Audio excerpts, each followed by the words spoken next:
Albuquerque summers had a way of pressing against your skin like a second layer, sticky and relentless, as though the desert itself were holding its breath. That summer, my 17th, was the hottest one I could remember. The asphalt shimmered even after the sun went down, radiating waves of heat that warped the streetlights into blurry halos.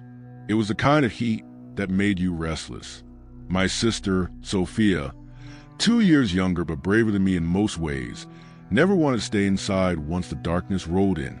And then there was Clara, my best friend since grade school, whose appetite for thrill often pushed us into doing things we knew were reckless.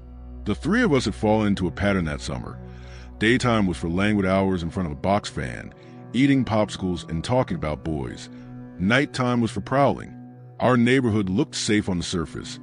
Neatly trimmed lawns, cars washed and parked in driveways, kids riding their bikes until their mothers called them in for dinner. But a few blocks away, things changed. The houses were older, windows covered with bars, yards littered with rusting appliances.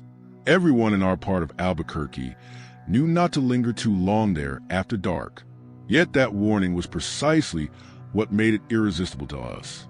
On the night that would etch itself into my memory, the three of us had been sprawled across my bedroom floor, bored and twitchy, the ceiling fan chopping the air above us. Sophia flicked through a magazine while Clara gnawed on a piece of gum, so loudly it echoed. "Let's go out," Clara said suddenly, propping herself on her elbows. "It's Friday. We can't just sit here all night." "Out where?" I asked, though I already knew the answer. "Anywhere but here," she said, grinning. "We could go get sodas, drive around, maybe cruise past the old part town. People say weird stuff happens there at night." Sophia's eyes lit up. "Like what?" Clara shrugged. "Like shadows moving where they shouldn't, creeps hanging around. My cousin swears he saw a guy just standing in the middle of the street at 2 a.m, not moving, just staring. Gives me chills just thinking about it." I rolled my eyes, but not of curiosity tugged at me. Summer nights had a way of making everything feel possible, both exciting and dangerous. We piled into my old Honda Civic, the one Dad had given me after upgrading to a newer model. The car smelled faintly of gasoline and bubblegum air freshener. The seats were cracked, the AC unreliable, but it was freedom on 4 wheels. As I pulled out of the driveway, I caught sight of our neighborhood. Porch lights glowing like sentinels, sprinklers hissing quietly on manicured lawns. A bubble of safety. But once we crossed a main road, the scenery shifted. Chain-link fences lined the cracked sidewalks, and graffiti blossomed on brick walls like poisonous flowers. The further we drove, the quieter it became. Houses stood dark and hunched, as if retreating into themselves. The street lamps flickered, and I swore some blocks had no working lights at all. My hands tightened around the steering wheel. "Creepy enough for you?" I muttered, trying to mask the unease building in my chest. Sophia leaned forward from the back seat, her face pressed to the glass. "It feels different, like the air's heavier."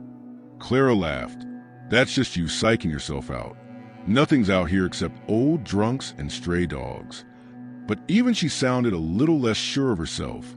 We kept driving aimlessly, the road stretching before us in ribbons of shadow. At some point, Clara suggested we pull over near an abandoned lot she swore was haunted. Against my better judgment, I did. The lot was a wide stretch of dirt, bordered by a chain-link fence sagging under its own weight. In the moonlight, I could see weeds breaking through cracks in the pavement, a few broken bottles glittering faintly. Beyond it stood the skeleton of an old warehouse, its windows punched out like missing teeth. "Let's get out," Clara said, already unbuckling her seatbelt. "Are you crazy?" I asked. "There's nothing out there but broken glass and tetanus." Sophia giggled nervously. "Come on, just for a minute. We can explore." Something deep in my gut told me no, but I felt the weight of their stares pressing against me. I killed the engine. The night swallowed hum the car, leaving only the distant whine of cicadas. As we stepped out, the air felt different, thicker, almost electric. My heart thudded in my chest. I told myself it was just nerves. But somewhere deep down, a voice whispered, "Turn back now." The lot seemed to stretch wider once we were outside the car, as though the darkness itself had expanded. The night air carried a sharp metallic scent, like rust and something faintly sour. Gravel crunched under our sneakers as we moved toward the sagging fence. Sophia tugged at a gap in the chain link and slipped through with the ease of someone sneaking past curfew. Clara followed, her laughter bubbling nervously, echoing louder than it should have in the still air. I hesitated, glancing back at my Civic sitting alone by the curb. Its dull metal frame caught the moonlight like a warning beacon. "Come on," Clara hissed. "Don't chicken out now." I swallowed hard and slid through the gap, the jagged wire snagging the hem of my shirt. For a moment, I felt trapped, caught between the fence and the heavy dark pressing in on us. Then I yanked free, the fabric tearing with a soft rip. The warehouse loomed ahead, its black silhouette cutting into the star-flecked sky. Up close, it smelled of mildew and stale urine. The wide loading bay yawned like an open mouth, its edges jagged with rust. "This place is gross," I muttered. "That's what makes it fun," Clara shot back, pulling out her phone to use as a flashlight. The harsh LED beam carved long shadows into cracked concrete. We stepped inside. Dust motes swirled in the weak light, and every sound seemed to bounce back at us. The scuff of our shoes, Sophia's soft giggle, the steady drip of water somewhere unseen. "Feels like someone's watching," Sophia whispered, hugging her arms around herself. "Don't say that." I snapped, though I felt it too, that itchy sensation at the back of your neck, as if invisible eyes tracked your every move. Clara grinned, though her voice trembled. "Maybe it's haunted. Think we'll see a ghost." "I'd rather not," I muttered. We wandered deeper. The concrete floor littered with broken glass and scraps of paper curled with age. Graffiti scrawled across the walls in angry bursts of red and black. Names, crude drawings, symbols I didn't recognize. One in particular, a spiral with jagged lines radiating outward, made my stomach twist. "What do you think that means?" Sophia asked, tracing the symbol with her finger. "Probably just gang stuff," Clara said, though her voice lacked its usual confidence. I checked my phone. No signal. My chest tightened. "We should go. Seriously, this place doesn't feel right." Before they could argue, a sound drifted through the dark, a faint scrape, like a foot dragging across concrete. We froze. "Probably a rat," Clara whispered, her beam slicing wildly across the room. But I knew that wasn't a rat. The sound was too deliberate, too heavy. It came again, closer this time, followed by a soft thud. Sophia's hand found mine, clammy and trembling. Someone's here. The flashlight beam caught on something in the distance, a shape half hidden in the shadows. At first, I thought it was a pile of junk. Then it moved. "Hello," Clara called, her voice cracking. The figure didn't answer. It only stood there, unnervingly still. The light reflected off something. Eyes? Glass? My pulse thundered in my ears.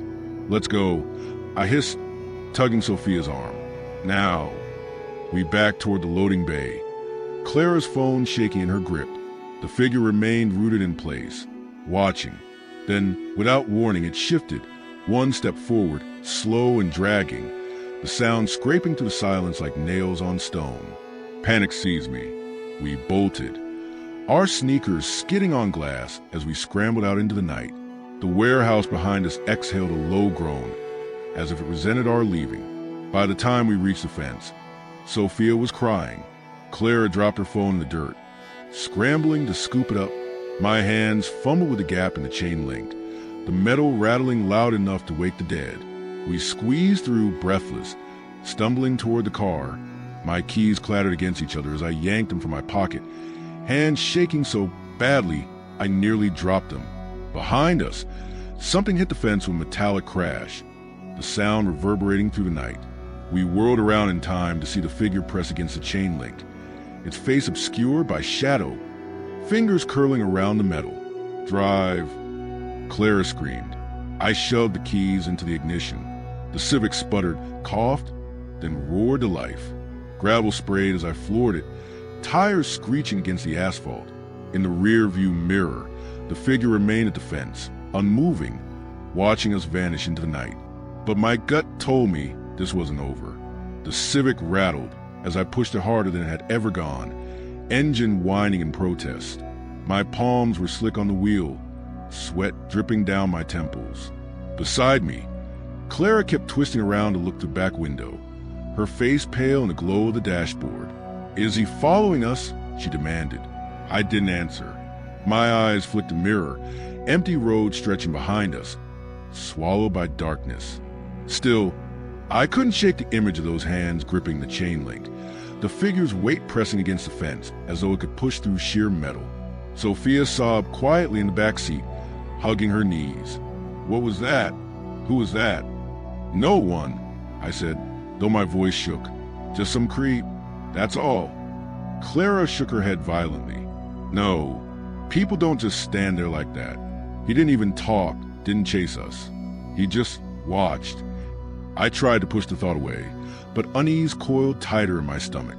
The streets blurred by as we made our way back toward the safer side of town. Houses began appearing again, porch lights glowing like small anchors in the void. I exhaled shakily, forcing myself to believe the worst was over.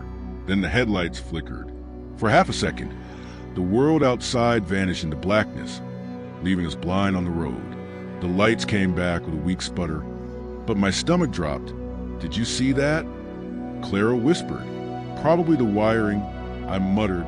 "The car's old." But it happened again, off, then on, as if something was draining the power. My heart pounded as I pressed harder on the gas. From the back seat, Sophia's voice quivered. "Look." I followed her gaze to the rearview mirror. At first, I thought it was just the shadow of a tree. But no, something darker moved against the backdrop of dim street lamps, keeping pace with us. My mouth went dry. "That's not possible." Clara twisted around, her breath hitching. "It's him. Oh my God, it's him." The figure was distant, but it seemed to glide rather than run, covering ground far too fast. Every time the headlights flickered, it drew closer. My hands ached from gripping the wheel. We tore through the neighborhood, tires screeching on the turns. I didn't care about stop signs or speed limits. I just wanted distance. Finally, we screeched into my driveway. Porch light spilling across the car felt like salvation. I slammed the gear into park, heart hammering, and fumbled for the locks. The three of us sat in silence, ears straining, lungs burning. The night buzzed with cicadas, but nothing else stirred. The street was empty. Maybe it didn't follow us all the way. I whispered, though my hand still trembled. Clara shook her head, her voice low. "It wanted us to see it. That's worse." We scrambled inside, slamming the door behind us. The cool rush of air conditioning hit me like a wave, but it did nothing. I convinced myself it had all been a nightmare. Then I noticed the front door, unlocked, though I was certain I had bolted it, and on the welcome mat lay something small. I stepped closer, stomach lurching. It was a shard of glass, streaked with rust-colored stains, catching the morning light. The same kind of glass scattered across the warehouse floor. Morning did nothing to erase the unease. If anything, the sunlight only made the memory more surreal, like something that should have vanished with the night, but refused to let go. Sophia sat at the kitchen table, stirring cereal until it turned soggy, eyes glassy and distant. Clara was pacing, chewing her gum so furiously it cracked between her teeth. I sat across from them, the shard of glass lay between us on the table, like evidence in a trial. I locked the door. I said again, though neither of them had argued. "I know I did." Clara stopped pacing. "Then how do you explain this?" She jabbed a finger at the shard. I had no explanation. The thought of someone or something slipping into our house while we slept made my skin crawl. Maybe it was already on the mat and we didn't notice last night. I offered weakly. Sophia shook her head, voice small. "I saw you lock it." Silence settled over us, heavy and suffocating. By noon, Clara insisted she needed to go home. She lived a few blocks away, and despite my protests, she swore she'd be fine. Watching her walk down the sidewalk in the bright daylight, I almost believed it. Almost. But that night, everything began unraveling. The first sign came just after 11. Sophia had gone to bed early, curled under the covers like she used to when thunderstorms scared her as a kid. I sat in the living room, pretending to watch TV, the screen's glow flickering against the walls. Then the picture cut to static. I smacked the side of the set, grumbling, but the static didn't clear. Instead, it began to pulse, a slow rhythm like a heartbeat. The sound fuzzed in and out, low and guttural, until it almost formed words. My scalp prickled.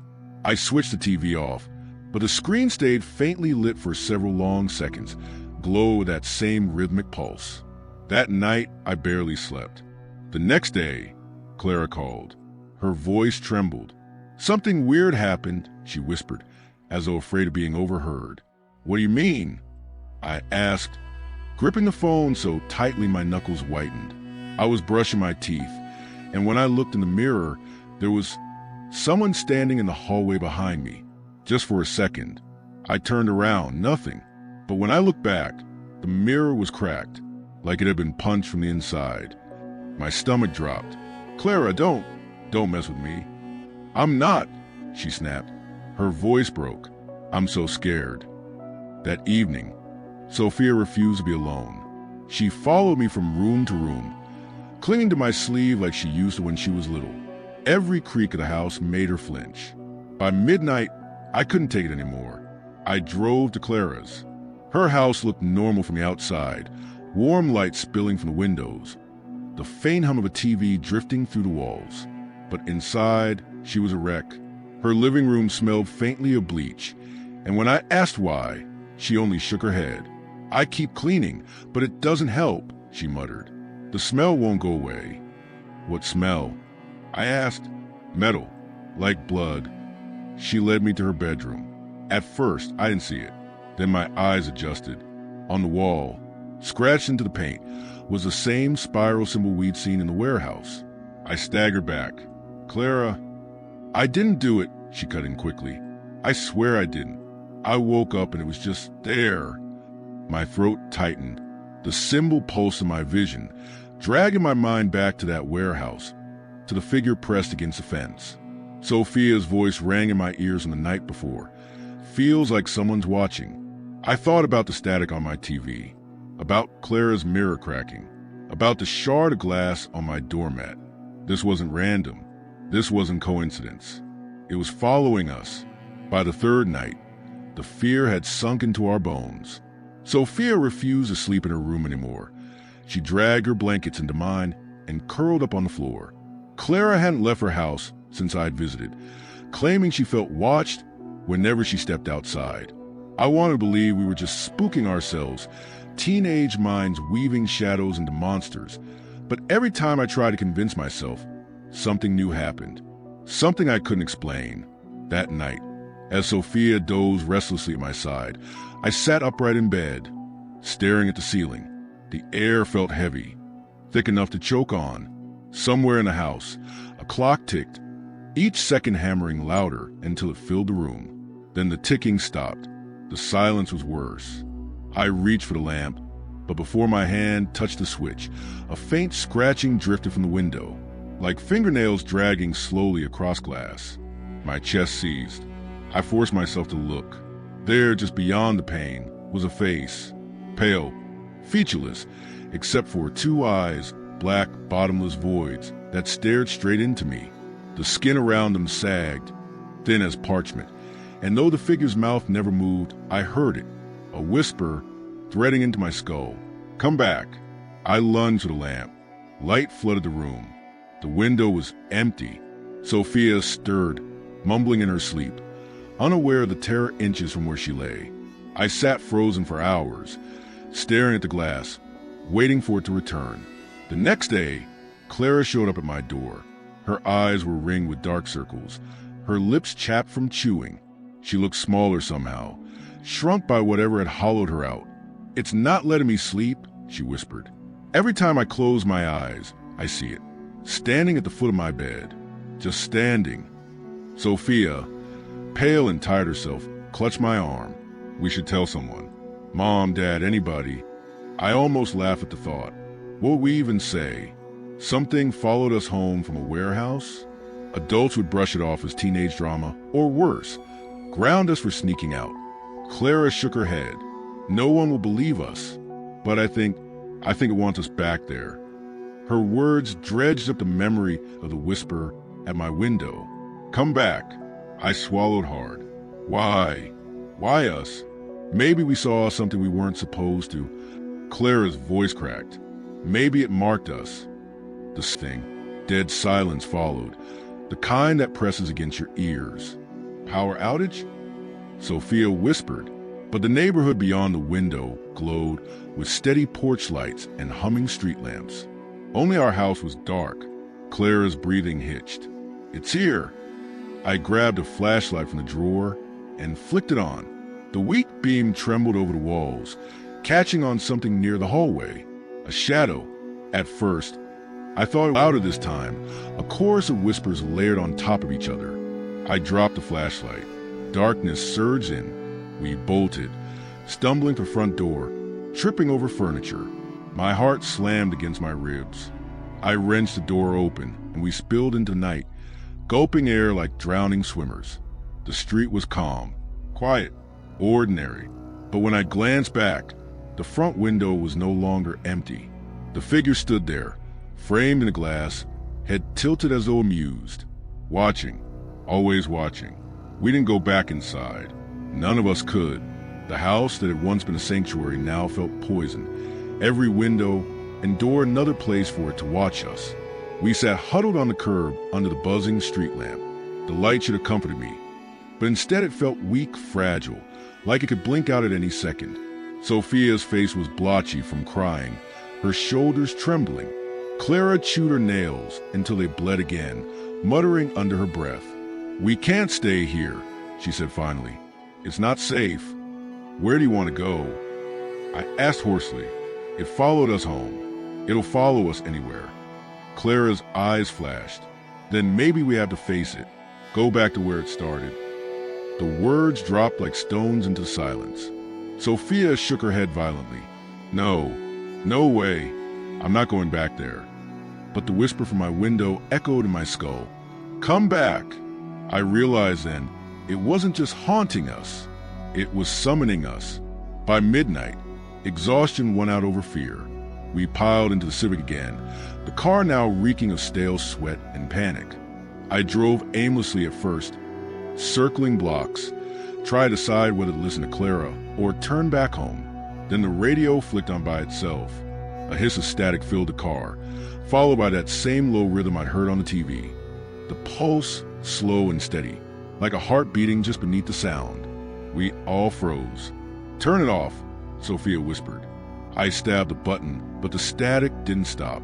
Louder now, layered with faint voices, garbled at first, then clearer. Come back. Clara pressed her hands to her ears. It won't stop until we do what it wants. The steering wheel felt alive in my hands, pulling me toward a direction I didn't choose. My stomach twisted as realization sank in. Whether I drove it myself or not, the car was going back. The warehouse was darker than before, as if the night itself had thickened around it. The chain-link fence loomed, sagging in silence. We parked on the curb, none of us moving, too terrified to even breathe. Then, as if compelled, we got out. My feet moved like they weren't my own, gravel crunching under my sneakers. The warehouse gate before us, its loading bay yawning like a hungry mouth. Inside, the air was colder, not just a chill of night, but something unnatural, seeping into our bones. Our breath came out in pale plumes, though it was the middle of summer. The spiral symbols were everywhere now, etched deeper into the walls, fresh gouges carved into the concrete floor. They pulsed faintly in the darkness, glowing like veins beneath the skin of the building. What does it want? Sophia whispered, her voice breaking. Before I could answer, the figure emerged from the shadows. Closer this time. It towered, its skin waxy and pale, stretched too tightly across its bones. Its face was gaunt, eyes like pits of ink, bottomless and hungry. It didn't walk, it glided, every movement too smooth, too silent. The whispers flooded our heads at once, overlapping until they drowned out everything else. Join us. Join us. Come back.